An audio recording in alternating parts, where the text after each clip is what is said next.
आज हम पढ़ेंगे प्रश्नावली 3.4 क्वेश्चन नंबर फर्स्ट। कह रहा है निम्न समीकरणों के युग्म को विलोपन विधि तथा प्रतिस्थापन विधि से हल कीजिए, कौन सी विधि अधिक उपयुक्त है। ठीक है, आप लोगों को अगर 3.3 का क्वेश्चन देखना है तो प्लेलिस्ट में जाइए, उसमें 3.3 का क्वेश्चन पूरा सॉल्व किया हुआ है, आप उसको सबसे पहले देख लीजिए। ओके, तो इसको दो विधि में हल करना है, एक विलोपन विधि से हल करना है, दूसरा प्रतिस्थापन विधि से उपयुक्त करना है, और उसमें कंपैरिजन करना है, तुलना करना है कि कौन विधि सबसे सरल विधि है। तो चलो देखते हैं। तो यहां पर है x + y = 5 और 2x - 3y = 4। इसको हम मान लेते हैं समीकरण फर्स्ट और इसको मान लेते हैं हम समीकरण सेकंड। ठीक है, तो हम सबसे पहले प्रतिस्थापन विधि से हल करेंगे। तो लिखते हैं प्रतिस्थापन विधि से। ओके, तो प्रतिस्थापन विधि में क्या होता है कि दो समीकरण होता है, तो किसी एक समीकरण को हम ले लेते हैं, तो हम यहां पर लेते हैं समीकरण फर्स्ट। तो समीकरण फर्स्ट से, ठीक है, तो यहां पर समीकरण फर्स्ट क्या है, x + y = 5। अब क्या करते हैं समीकरण फर्स्ट को लेकर के, तो हम क्या करते हैं, कोई एक चर को रोक लेते हैं। तो यहाँ पे मैंने x को रोक लिया, बराबर 5 है, y + y है, इधर बराबर किधर जाएगा तो किसमें हो जाएगा, -y में हो जाएगा। ठीक है, इधर प्लस रहता है, बराबर किधर जाता है तो इसका साइन चेंज हो जाता है ना, ये प्लस है तो क्या हो जाता है माइनस। अब इसको हम मान लेंगे समीकरण थर्ड। क्या मान लेंगे, समीकरण थर्ड। ओके, अब हम समीकरण थर्ड, अभी हमको x का मान पता हो गया ना, x का मान कितना आया 5 - y, तो हम समीकरण फर्स्ट में रखेंगे। नो, हम समीकरण फर्स्ट में नहीं रखेंगे। क्यों? क्योंकि हमें समीकरण थर्ड किस समीकरण से प्राप्त हुआ है, समीकरण फर्स्ट से। तो अगर हम समीकरण थर्ड में, तो हम समीकरण थर्ड का मान फर्स्ट में रखेंगे तो हमें ना x का वैल्यू पता होगा ना हमें y का वैल्यू पता होगा। ठीक है, तो इसलिए हम समीकरण थर्ड का मान किस में रखेंगे, सेकंड में रखेंगे। तो यहाँ लिखते हैं x = 5 - y का मान किस में रखने पर, का मान समीकरण सेकंड में रखने पर। ओके, तो सेकंड समीकरण कौन सा है, 2x - 3y = 4। ठीक है, 2 गुणे x का मान कितना, 5 - y, तो 5 - y फिर -3y = 4। ओके, 2 से 5 में गुणा होगा तो 2 × 5 = 10, माइनस लगेगा 2 से गुणा y में होगा तो 2y - 3y = 4, तो 10। आप जानते हो कि माइनस और माइनस क्या होता है, जुड़ता है। तो माइनस माइनस क्या हो जाता है, माइनस हो जाता है। 2 और 3 क्या हो जाएगा, 5, और यहाँ y। ठीक है, तो 5y बराबर क्या हो जाएगा, 4। ओके, अब क्या करते हैं हम, -5y को यहीं पे रखेंगे और इधर ये इस 10 के आगे कोई चिन्ह नहीं है, इसका मतलब प्लस है। अगर ये प्लस बराबर किधर जाएगा तो किस में हो जाएगा, माइनस में हो जाएगा, तो 4 - 10। ठीक है, तो यहाँ पे -5y, आप जानते हो 4 किस में है, प्लस में है, और 10 किस में है, माइनस में है। तो प्लस माइनस जानते हो क्या होता है, घटता है। तो किस में से घटेगा, 10 में से 4 घटेगा तो 6 आएगा। तो चिन्ह कौन लगेगा, माइनस, क्योंकि जो संख्या बड़ा होता है उसी का चिन्ह लिया जाता है। तो 10 का चिन्ह क्या है, माइनस। अब पता है आपको कि बराबर के दोनों तरफ क्या होता है, माइनस होता है। तो क्या हो जाता है, माइनस माइनस क्या हो जाता है, कट जाता है। ठीक है, अब यहाँ पे 5 और y के बीच में कोई चिन्ह है नहीं है, इसका मतलब गुणा है। ठीक है, तो y यहीं पे रहेगा, तो क्या हो जाएगा 6/5। ठीक है, तो 5 y के बीच में कोई चिन्ह नहीं है, गुणा है, तो 5 बराबर के इधर जाएगा तो किस में हो जाएगा, भाग में हो जाएगा। ठीक है, यानी हर में हो जाएगा। तो y का मान कितना आ गया, 6/5 आ गया। अब हम y का मान किस में रखेंगे कि हमको x का मान पता हो जाए, तो समीकरण थर्ड में रखेंगे, समीकरण थर्ड में रखेंगे। ठीक है, तो y का मान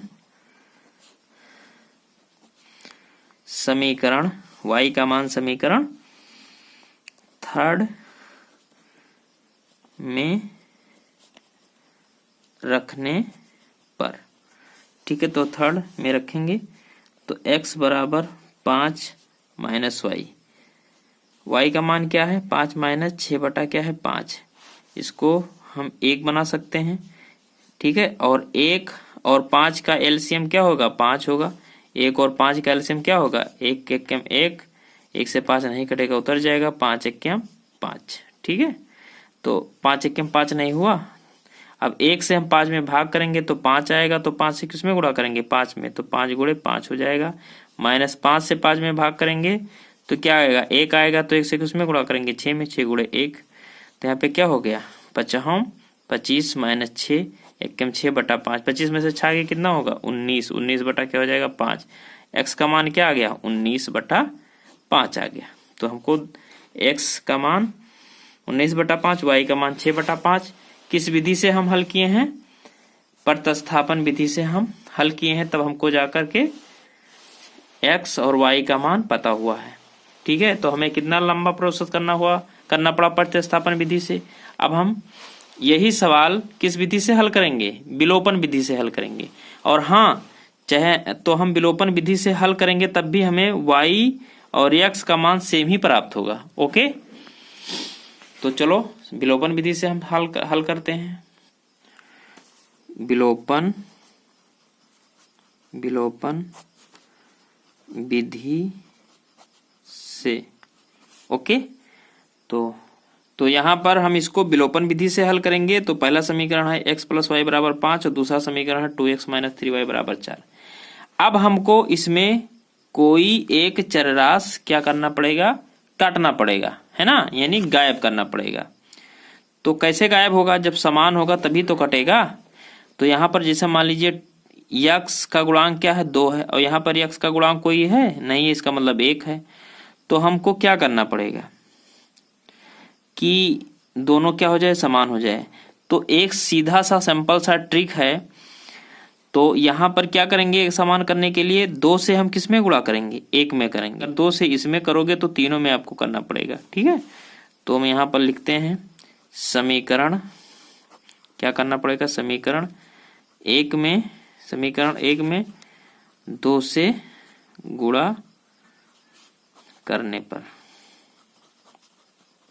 समीकरण 1 में 2 से गुणा करने पर, तो 2 से करिए 2x हो जाएगा प्लस 2 से y में भी करना पड़ेगा 2y हो जाएगा बराबर 2 पंचे 10 हो जाएगा। ठीक है, अब फिर इसमें कोई नहीं गुणा करना पड़ेगा।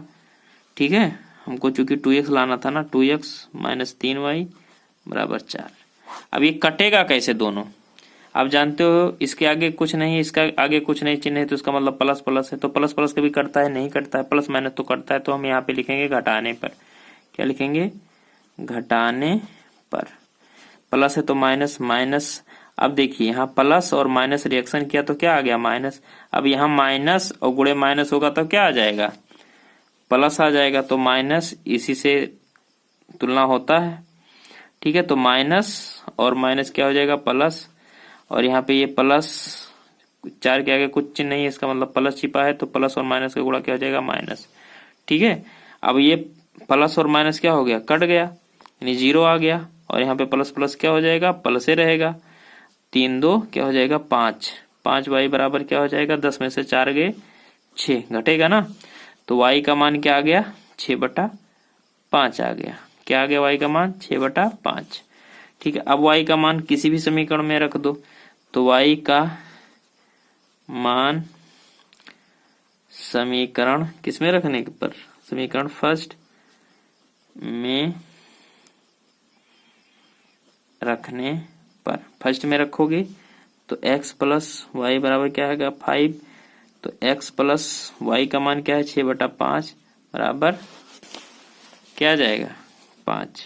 अब जानते हो इधर प्लस में है ना, इधर जाएगा तो किस में हो जाएगा माइनस में हो जाएगा। तो x बराबर 5 माइनस 6 बटा क्या हो जाएगा 5।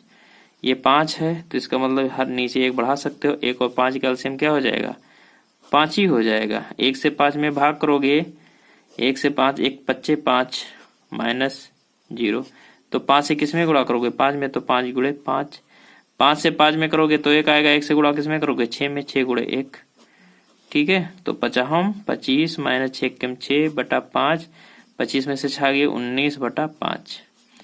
ठीक है, मैं बताया था ना कि प्रतिस्थापन विधि का जितना x का वैल्यू आएगा उतना विलोपन विधि में आएगा, है ना। तो x बराबर 19 बटा 5 और y बराबर क्या हो गया 6 बटा 5। ठीक है, ये नहीं कि प्रतिस्थापन विधि में अलग x का वैल्यू आएगा और विलोपन में अलग, ऐसा नहीं, तो आपका सवाल गलत हो जाएगा। चाहे प्रतिस्थापन विधि से हल करो चाहे विलोपन विधि से हल करो, दोनों का मान सेम आना चाहिए। यानी y का मान 6 बटा 5 विलोपन में आया है तो y का मान 6 बटा 5 प्रतिस्थापन में भी आना चाहिए। ठीक है, तो उम्मीद करता हूं ये सवाल आपको समझ में आया होगा।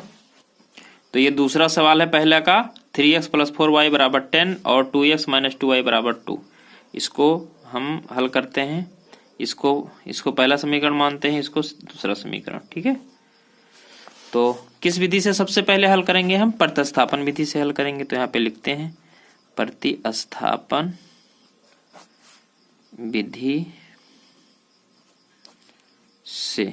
ठीक है, तो प्रतिस्थापन विधि में क्या होता है, कोई दो समीकरण होता है। ठीक है, और दो समीकरण में हम क्या करते हैं, किसी एक समीकरण को लेते हैं और उससे हम x का मान निकालते हैं, और जो x का मान आता है उसे हम क्या मानते हैं, समीकरण थर्ड मानते हैं। और जो समीकरण थर्ड आता है, तो जिस समीकरण से समीकरण थर्ड आता है उस समीकरण में थर्ड का मान नहीं रखते हैं, दूसरे समीकरण में रखते हैं। तो चलो हम देखते हैं। तो यहाँ पे लिखते हैं समीकरण फर्स्ट से। ठीक है, ये आ गया 3x + 4y बराबर 10। ओके, अब हमको यहाँ पे 3x या चाहे 4y रोक लें तो हम x रोक रहे हैं, बाकी 10 है बराबर किधर, प्लस 4y है बराबर किधर जाएगा, तो इसका जो चिन्ह होता है बदल जाएगा, प्लस है तो माइनस हो जाएगा, है ना, यहाँ -4y। ओके, अब देखो 3 और x, हमको यहाँ पे x सिर्फ रोकना है, तो 3 और x के बीच में कोई चिन्ह है नहीं है, इसका मतलब गुणा है। तो आप जानते हो कि गुणा रहता है तो बराबर किधर जाता है, तो किस में हो जाता है, हर में हो जाता है, यानी भाग में हो जाता है। तो x बराबर 10 - 4y बटा 3, है ना। इसको मान लेते हैं समीकरण थर्ड। आपसे बताया था कोई दो समीकरण रहता है, किसी समीकरण को लेकर के हम x का मान ज्ञात करते हैं, क्या आता है उसको कौन सा समीकरण मानते हैं, 3 मानते हैं।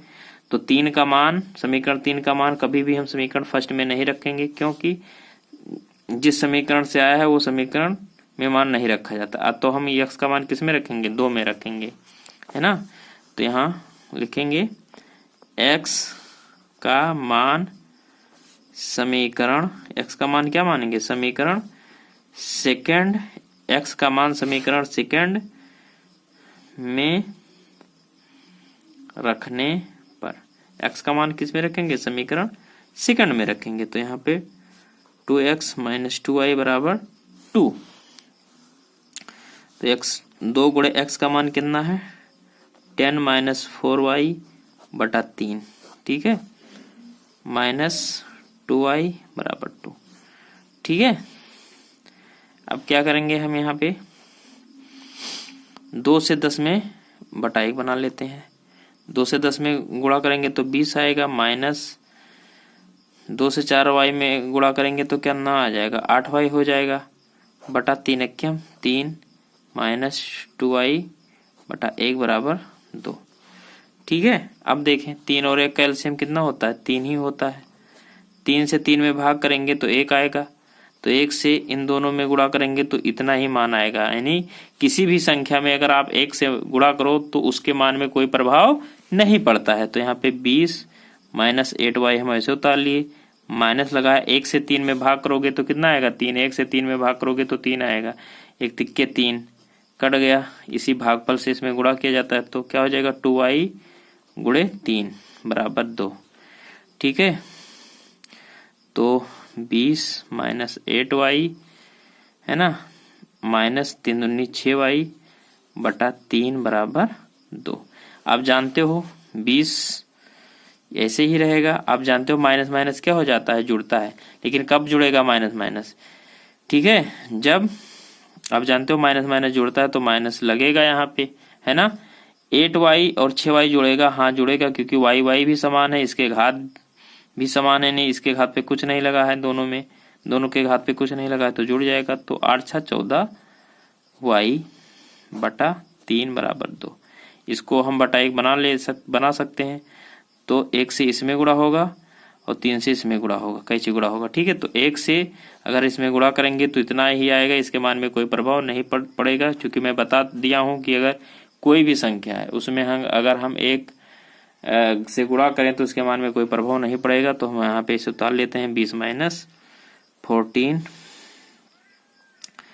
y बराबर 3 दूनी 6। अब यहाँ पे 20 है, इधर छाक इधर जाएगा, ये प्लस में इधर जाएगा तो माइनस में हो जाएगा, -4y बराबर 6 - 20, ठीक है, -4y। और 20 में से 6 घटेगा तो कितना आएगा, -14। क्यों -14 आएगा, क्योंकि जो संख्या बड़ा होता है उसी का चिन्ह लिया जाता है। तो 20 में से 6 घटा है तो 20 का चिन्ह क्या है, माइनस, तो माइनस लगा। अब बराबर के दोनों तरफ माइनस है तो माइनस माइनस क्या हो जाएगा, प्लस हो जाएगा, ठीक है। तो y 4y के बीच में कोई चिन्ह नहीं है, इसका मतलब गुणा है, क्या है, गुणा है। तो y यहीं पे रहेगा, तो इधर जाएगा तो भाग में हो जाएगा, क्या हो जाएगा, 14/4। आप जानते हो कि जो 14 है, सॉरी ये गलत हो गया, यहाँ पे 14 रहेगा, ठीक है। यहाँ पे क्या रहेगा, 14 रहेगा, यहाँ पे भी 14 रहेगा, ठीक है। तो यहाँ पे भी 14 रहेगा। तो 14 किससे कटेगा, 14 से ही कटेगा, 14 एकम 14, 14 एकम 14, ठीक है। तो 1 आया, y बराबर 1/1 आ गया, तो इसका मतलब 1 ही होता है, ठीक है। अब 1 का मान किस में रखेंगे हम, समीकरण 3 में रखेंगे, ठीक है। मान समीकरण 3 में रखने पर, ठीक है, रखेंगे। तो 3 का मान कितना है,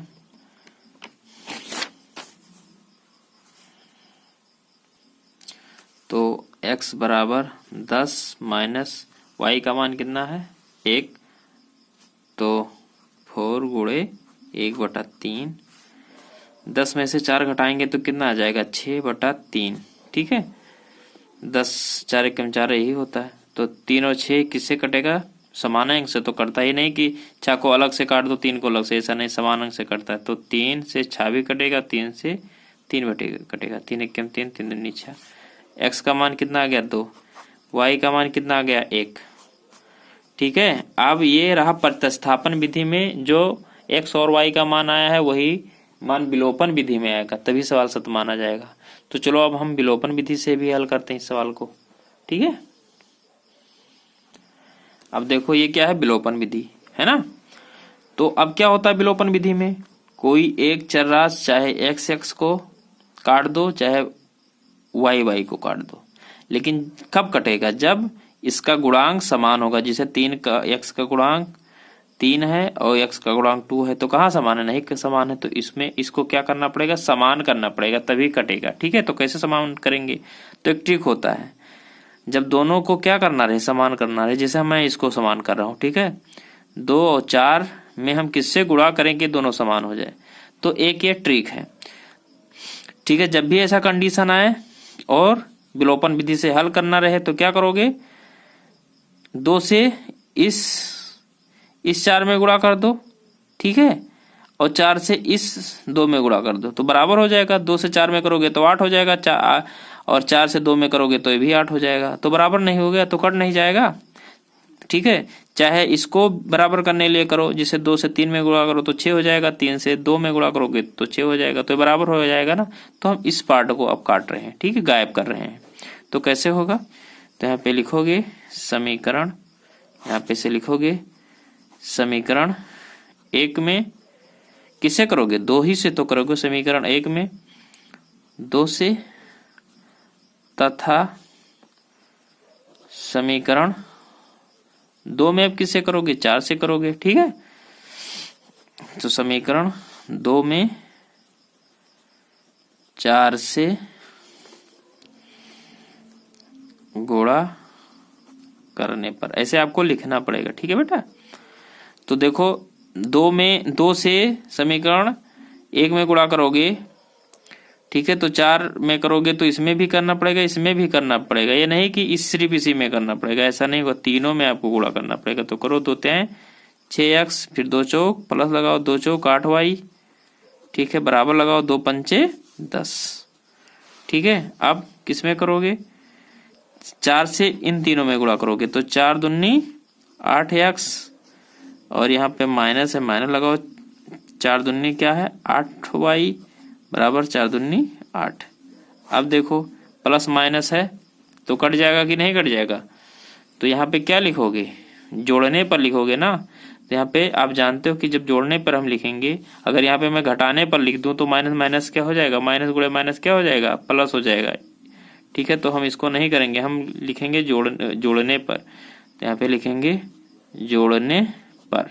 अगर हम जोड़ने पर लिखेंगे तो इसके मान में कोई प्रभाव नहीं पड़ेगा। आप जानते हो कि माइनस गुणे प्लस क्या हो जाता है, माइनस ही होता है, ठीक है। तो यहाँ पे जोड़ने पर लिखा तो ये प्लस है तो प्लस ही रहेगा, है ना, प्लस है तो क्या रहेगा, प्लस ही रहेगा। यहाँ पे प्लस, यहाँ पे माइनस है और ये क्या हो जाएगा, प्लस, तो माइनस ही रहेगा। यहाँ पे भी क्या रहेगा, प्लस ही रहेगा, ठीक है। तो 8 6 14x, और प्लस माइनस माइनस कट जाएगा, ठीक है, 0 बराबर 8 10 क्या हो जाएगा, 18 हो जाएगा, है ना, क्या हो जाएगा, 18 हो जाएगा। तो यहाँ पे क्या हो जाएगा, 14x, है ना, क्या हो जाएगा 14x बराबर 18। तो x बराबर 18 बटा क्या हो जाएगा, सॉरी, हम इस 2 से 10 में गुणा नहीं किए हैं ना, हम क्या किए हैं, 2 से इन दोनों में तो गुणा कर दें लेकिन इसमें नहीं किए हैं। तो ये क्या हो जाएगा, 20 हो जाएगा। इसको हम क्या बनाएंगे, 20 बनाएंगे, 2 धम्मा 20 नहीं होता है, ठीक है। तो ये क्या हो जाएगा, यहाँ पे 20 और 8 28 हो जाएगा, ठीक है, क्या हो जाएगा 28। तो यहाँ पर 14 और x के बीच में कोई चिन्ह नहीं, इसका मतलब गुणा है, तो इधर जाएगा भाग में हो जाएगा, यानी 28 बटा क्या हो जाएगा 14। अब 28 और 14 समान अंक से कटेगा, ये नहीं किसको 28 को अलग काट दो 14 को अलग काट दो। तो ऐसा हम कौन सा संख्या लें कि 28 और 14 दोनों समान अंक से कट जाए, तो 14 से कटेगा, 14 1 14 14 दूना 28। तो x बराबर कितना आ गया 2। अब 2 का मान चाहे समीकरण 1 में रख दो चाहे 2 में रख दो, तो x का मान समीकरण फर्स्ट में रखने पर, फर्स्ट में रखोगे तो यहाँ पे क्या होगा, 3x प्लस 4y बराबर 10। x का मान कितना है 2, तो 3 गुणे 2 हो जाएगा, धन 4y बराबर 10। तो यहाँ पे 4y 3 दूनी 6, ये प्लस है, इधर जाएगा तो क्या हो जाएगा 10 माइनस 6, ठीक है। ये थोड़ा डायरेक्ट मैं कर दिया हूँ, ये प्लस है, इधर जाएगा तो माइनस नहीं हो जाएगा। तो आप पता है 4y 10 में से 6 गए 4, है ना, और 10 किसमें प्लस में है तो प्लस लिखा नहीं जाता है ना, जो संख्या बड़ा होता है उसी का चिन्ह लिया जाता है, ठीक है। अब 4 और y के बीच में कौन सा चिन्ह है, कुछ नहीं, इसका मतलब गुणा है, तो गुणा है तो 4 इधर जाएगा तो बटा में हो जाएगा, y बराबर 4 बटा 1, है ना, 4 बटा 6 आ जाएगा 4। अब 4 और 4 किससे कटेगा, समान अंक से, 4 1 4 4 1 4। तो y का मान कितना आ गया 1, और y x का मान कितना आ गया 2। जो समीकरण प्रतिस्थापन में हल किया था और x और y का वैल्यू आया था, उसी वही वैल्यू विलोपन में भी आ रहा है, तो इसका मतलब सवाल क्या है, सही है, ठीक है। तो उम्मीद करता हूँ ये समझ में आया होगा और ध्यानपूर्वक लगाइए। मिलते हैं नेक्स्ट वीडियो में।